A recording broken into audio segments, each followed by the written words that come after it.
Bonjour et bienvenue dans l'émission Real Talk de Connexion et nous sommes aujourd'hui sur le plateau avec Guillaume. Salut Guillaume. Salut. Et comme vous avez vu dans le titre de la vidéo, nous allons parler aujourd'hui de la confiance en soi. Donc c'est un sujet qui est très très vaste mais qui concerne absolument tout le monde mais aussi nos ados. Et donc nous allons avoir l'intervention de nos animateurs mais aussi d'invités et de nos ados. Et donc je vais laisser Guillaume nous apporter la pensée. Merci Noah. Et c'est vrai que comme tu l'as dit, la confiance en soi, c'est quelque chose qui va toucher vraiment tout le monde. On est dans un monde où on est entouré de beaucoup de personnes et on est des êtres relationnels. Donc le fait d'avoir des relations avec les autres, de pouvoir être mélangé à d'autres personnes, on va avoir facilement et naturellement tendance à se comparer. C'est ce qui fait qu'on peut parfois avoir notre estime, on peut avoir notre confiance en nous qui va être touchée par la comparaison. On va soit se comparer par rapport aux autres, on va sinon être nous-mêmes comparés. Par exemple, on voit à l'école, les professeurs, ils aiment bien comparer les élèves entre eux par rapport à leurs notes, par rapport à leur niveau. C'est quelque chose de constant.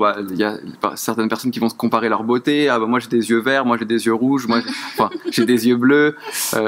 Bon, des yeux rouges, je pense pas, mais il y en a qui vont avoir des yeux verts et d'autres qui vont avoir des yeux bleus. Enfin, on est toujours tendance à vouloir se comparer aux autres. Après, on va aussi comparer nos réussites, nos échecs. C'est quelque chose qui est réel aussi. On va constamment se comparer par rapport à ce qu'on réussit ou ce qu'on ne réussit pas. Et finalement, nos critères pour savoir si on peut avoir confiance ou pas en nous, ça va uniquement se faire par cette attitude de comparaison avec les autres. Sauf que c'est pas ce que la Bible nous enseigne. La Bible nous enseigne des choses complètement différentes. On voit que l'homme veut nous donner une certaine identité, veut nous donner une certaine image, alors que la Bible nous donne et nous propose une toute autre identité. C'est l'identité qu'on va retrouver en Christ. Et ça, c'est vraiment important.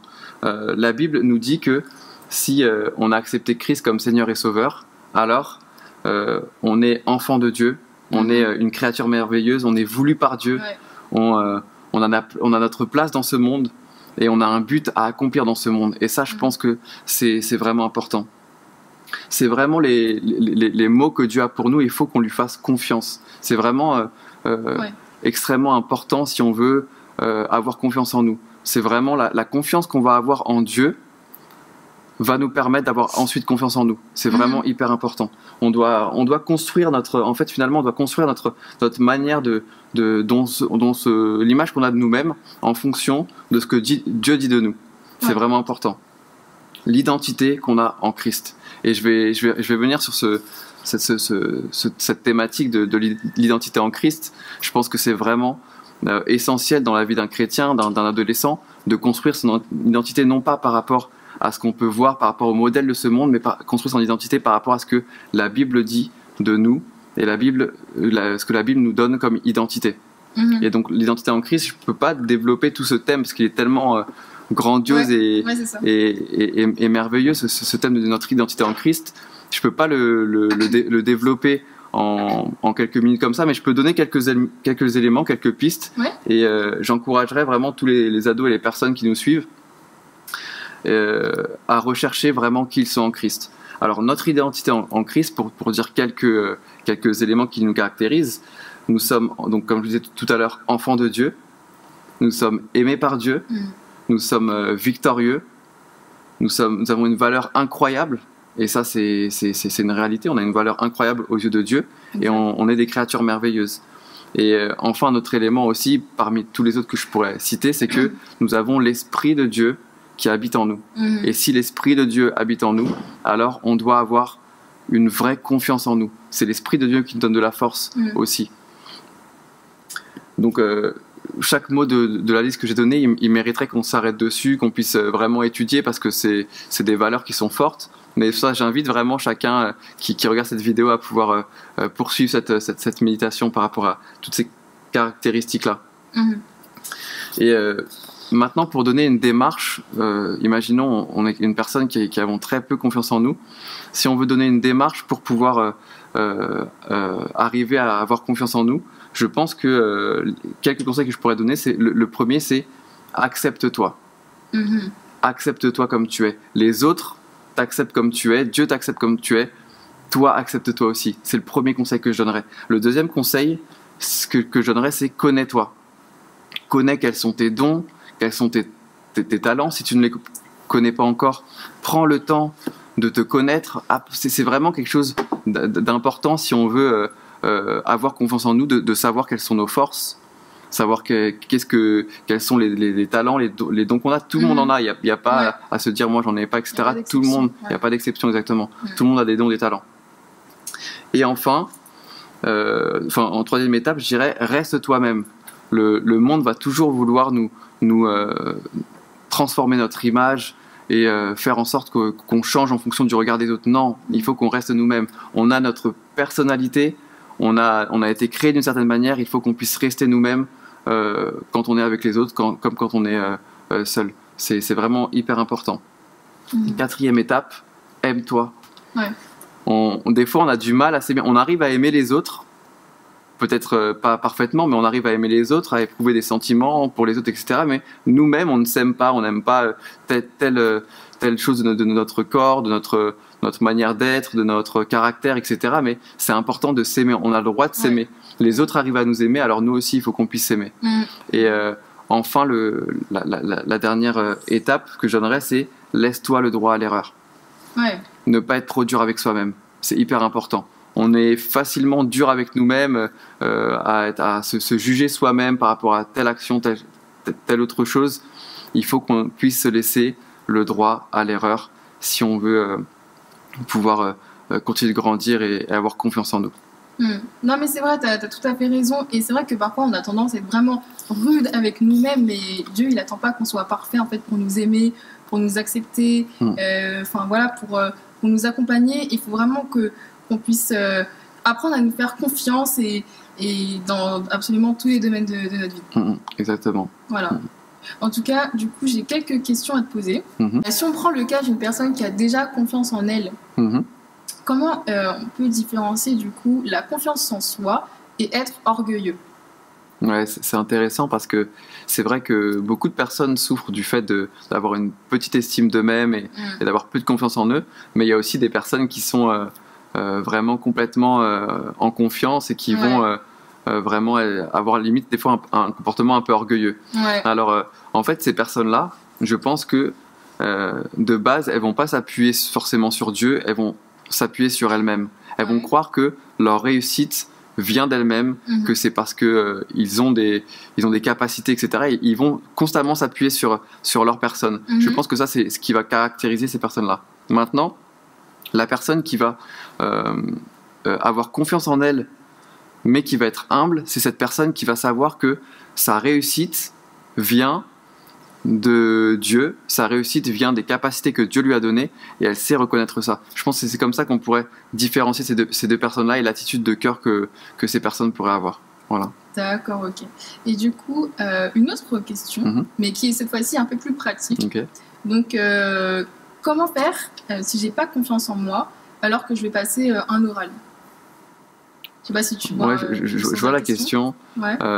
Déjà, je pense qu'il faut travailler. Si on a un oral, il faut préparer l'oral. Après, c'est vrai que moi, j'ai connu ça. J'étais très timide quand j'étais plus jeune. Pour préparer les oraux, pour passer à l'oral, etc.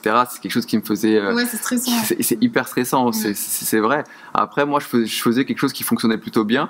C'est que déjà, je travaillais de mon côté pour préparer cet oral. Et puis ensuite, je passais un temps aussi dans la prière.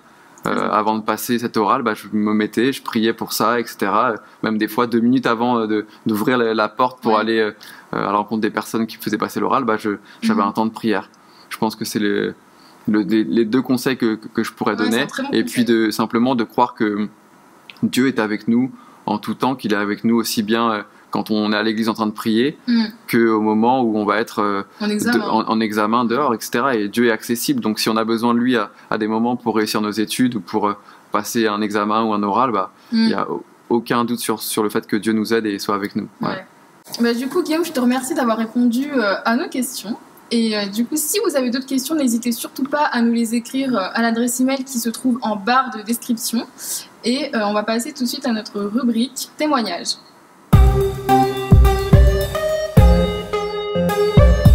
Et nous sommes dans la rubrique témoignage avec Léa. Salut Léa. Salut. Comment tu vas? Ça va et toi? Super, je suis particulièrement ravie de te recevoir pour la première fois sur notre plateau Real Talk. C'est ça. Donc, est-ce que tu peux te présenter vu que c'est la première fois qu'on te voit? D'accord, pas de souci. Je m'appelle Léa, j'ai 24 ans et je suis investie donc au sein de Génération Réveil, donc le groupe de jeunesse de l'Église en action. Voilà. D'accord. Et donc du coup aujourd'hui tu vas nous raconter ton expérience et plus particulièrement ton témoignage donc par rapport à ton adolescence lorsque tu avais un manque de confiance en toi. C'est ça. Et donc voilà, et donc qui t'a même empêché de te sentir bien parfois. Voilà, donc est-ce que tu peux nous en dire plus? En fait ça a commencé vraiment, on va dire, au collège où vraiment j'ai perdu toute confiance en moi parce qu'en fait depuis que je suis aussi loin que je me souvienne, en fait, je bégaye. Ouais. Donc, peut-être dans cette vidéo, je vais pas trop bégayer, ça dépend.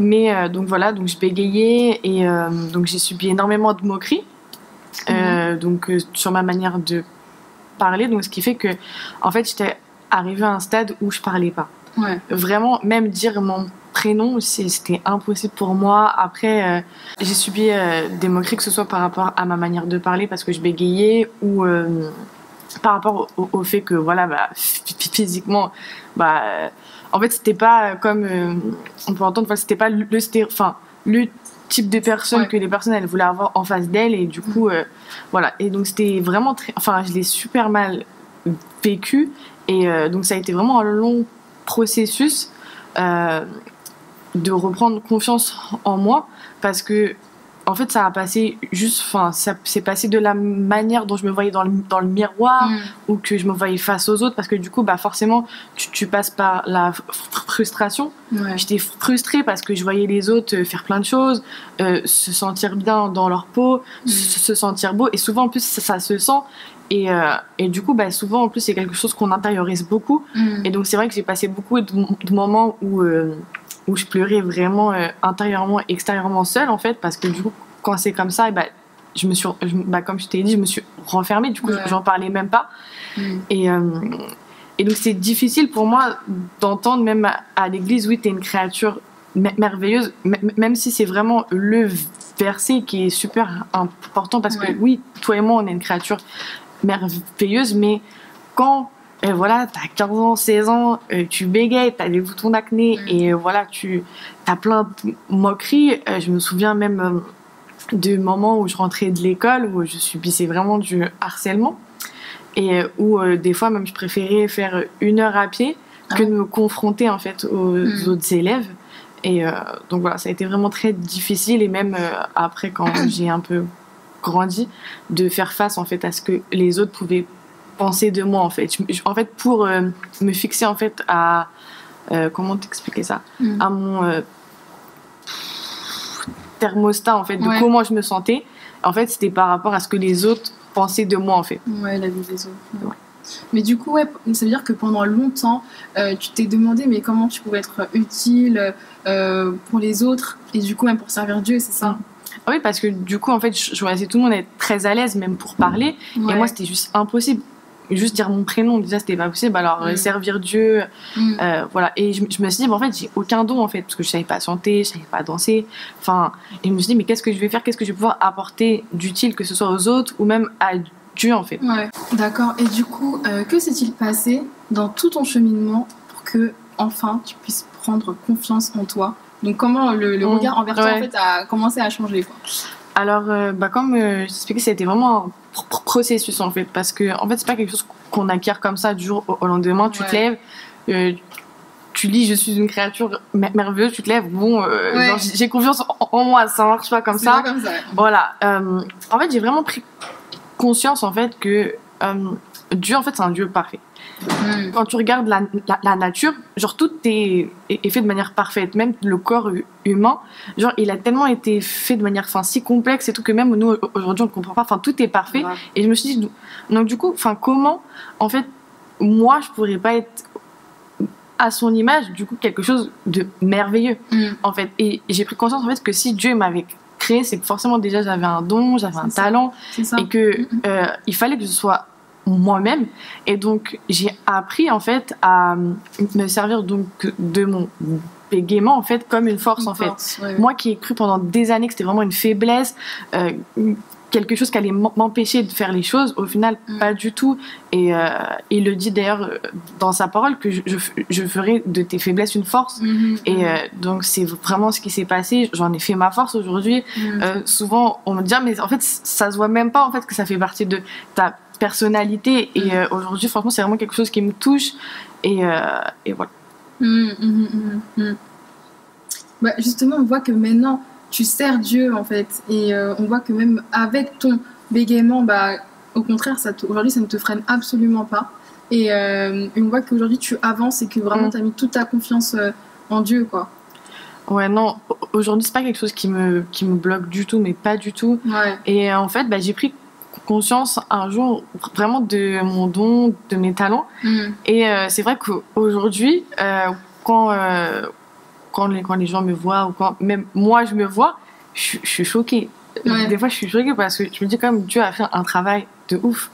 Et pas les choses à moitié. Ouais, il y a vraiment rien d'impossible en fait. C'est-à-dire que en fait de là où je suis partie m'a tirée. Aujourd'hui je suis arrivée à ce point où je le sers, j'y prends plaisir, et je sais que ce que je fais plaît à Dieu. Et quand vraiment tu prends confiance en toi, en fait, tu as ce sentiment aussi d'être toi-même. D'être toi-même et d'apporter quelque chose aux autres, mais pas que ce que eux ils veulent que tu leur apportes, mais ce que toi tu es, ce que Dieu veut que tu sois.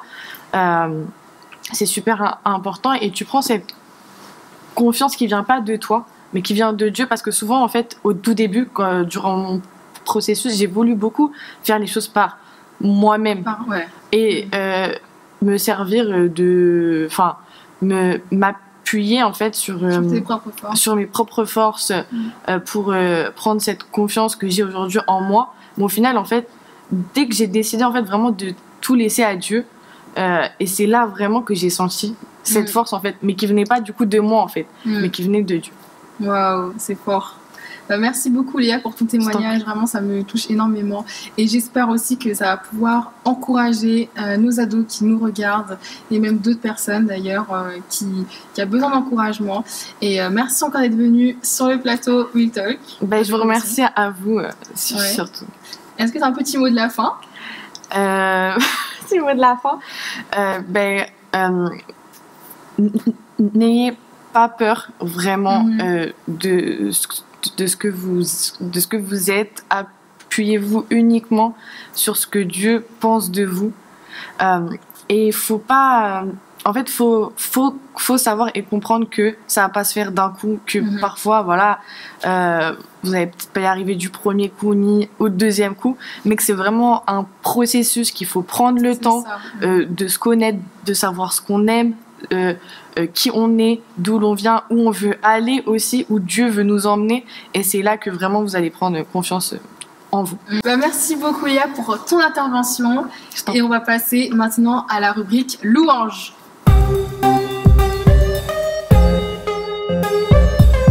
Et nous sommes maintenant dans la rubrique louange, et nous sommes donc en compagnie de Johan, Caleb et Joël, donc qui vont nous interpréter un chant en rapport avec le thème. Et donc du coup, quel est le chant que vous allez nous interpréter? Du coup, on va interpréter Je ne suis plus esclave de la peur, qui, comme tu as dit, est vraiment en rapport avec le thème. Nous devons vraiment prendre conscience de notre identité en Christ, donc prendre confiance en nous. Nous ne sommes plus esclaves de la peur, mais nous savons qui nous sommes en Christ. Yes. Donc on vous laisse quitter la place, vous pouvez y aller. Merci.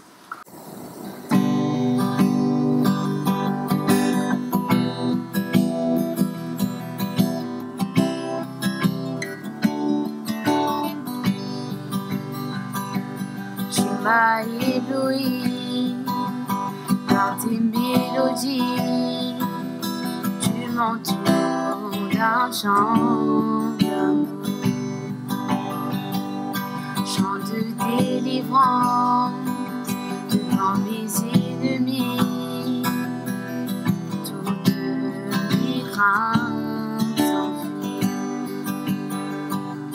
Je ne suis plus esclave de la peur,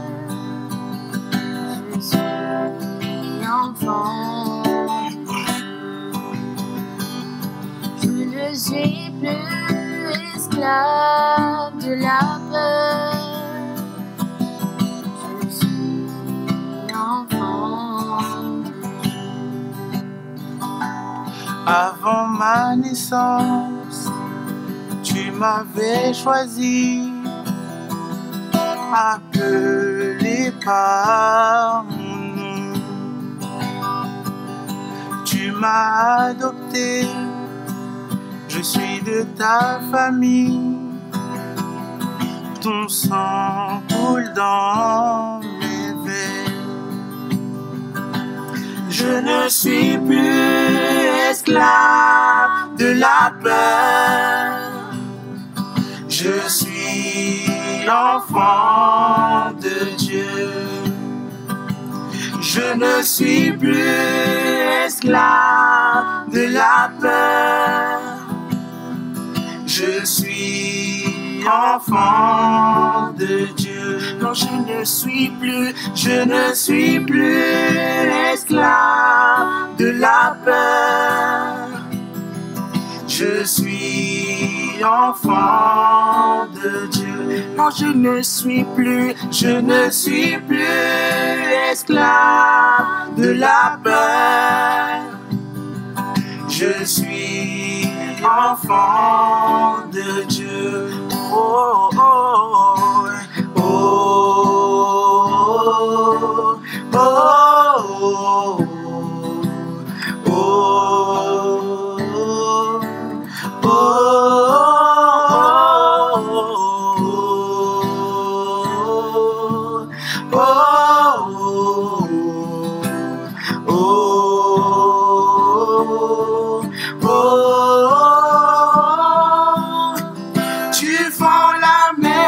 je peux la traverser. Mes peurs se noient dans ton amour. Tu m'as sauvé, alors je peux chanter. Je suis l'enfant de Dieu. Tu fends la mer et je peux la traverser. Mes peurs se noient dans ton amour. Tu m'as sauvé, alors je peux chanter. Je suis enfant de Dieu. Je suis enfant de Dieu. Je suis enfant de Dieu. Je suis enfant de Dieu.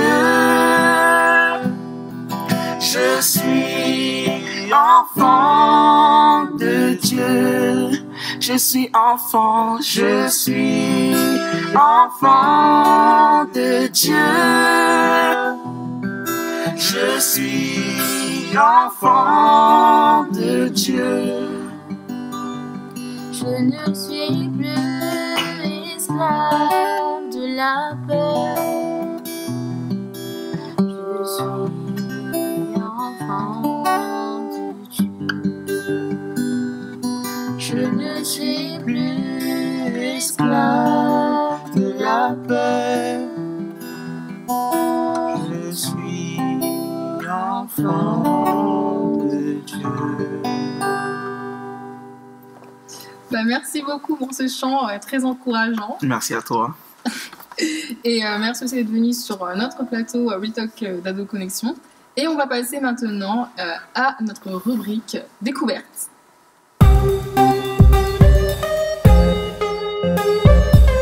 Et donc, nous voilà dans la rubrique découverte avec Frédéric. Coucou Noah. Salut Fred. Salut les ados. Du coup, je suis très heureuse de vous retrouver aujourd'hui pour ce second numéro. Et aujourd'hui, je vais vous présenter deux comptes. L'un est un blog et l'autre est un compte Insta. Et pour le premier compte qui est un blog, il se nomme Your True Identity. Super Noah, merci. En français, ça sera ta vraie identité. Et sur ce blog, l'auteur qui est Anaïs, une jeune de l'église, nous disons merci au Seigneur pour les dons et les talents au sein de notre Église, écrit des pensées qui nous rappellent et qui nous révèlent notre identité en s'appuyant sur la parole de Dieu. Oui, nous sommes ce que Dieu dit de nous et non ce que le monde dit de nous. Voilà, je l'ai bien dit. Tu l'as bien dit. Exactement. Donc voilà, donc Anaïs écrit des pensées, elle s'appuie sur la parole de Dieu, elle nous révèle, elle nous dit que voilà, nous sommes des créatures merveilleuses, que nous avons été créés par un Dieu qui est bon. Et moi, j'aime énormément le blog d'Anaïs. J'ai été très souvent encouragée par ses différentes pensées. Et dans ces temps, au fait, où tout va tellement trop vite, il est très important de connaître notre identité. Cela nous évite de tomber dans le piège de la comparaison et aussi du manque de confiance en soi. Voilà pourquoi je vous encourage à véritablement aller visiter son blog. Anaïs aussi, dans son blog, elle se livre à nous. Elle nous partage des expériences de vie pour nous édifier, pour nous exhorter et aussi pour nous édifier. Donc voilà pour le blog d'Anaïs. Ouais. Et j'ai vu aussi d'ailleurs qu'elle vendait des goodies, donc comme des tasses, des coques de téléphone, etc. Ça peut être aussi intéressant. Oui, ça peut être aussi intéressant. En plus, nous sommes en période de fête. Donc voilà. Et ensuite, nous avons le compte Insta « Je n'ai pas honte ». Je n'ai pas honte de qui je suis. Je n'ai pas honte de le dire. Je n'ai pas honte de le proclamer. Et l'une des premières étapes pour vraiment briser ce manque d'estime de soi ou de confiance en soi.